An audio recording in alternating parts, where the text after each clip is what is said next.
এবং আমি যদি প্রধানমন্ত্রী হই আমি আপনাকে বলে দিচ্ছি সপ্তাহে একদিনের বেশি টেলিভিশনে অন্তত আমার চেহারা দেখবেন না। স্যার আপনি একটু বাইরে গিয়ে আবার ঢুকেন, আমরা আপনাকে দাঁড়ায় সম্মান করি। জয় বাংলা, জয় বঙ্গবন্ধু, জয় বঙ্গবন্ধু, জয় শেখ হাসিনা। না না না না না না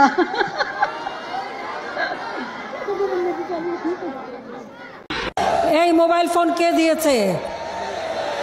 আওয়ামী লীগ সরকার ক্ষমতা আসার পর।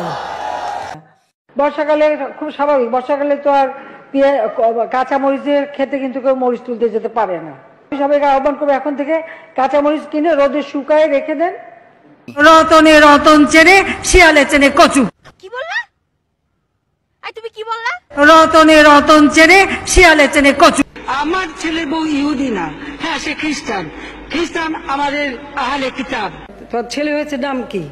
তা আমি বললাম নাম জয়। इसका मतलब क्या है? জয় মানে আনন্দ, জয় মানে ভিক্টরি। চলে যাওয়ার সময় বলতেছে और एक नमरूद पैदा हुआ। আমাদের ডক্টর কামাল হোসেনের মেয়ের জামাইটা ইহুদি, ওইটা বোধহয় বলতে ভুল করে আমার ছেলের বউ কথা বলে ফেলেছে।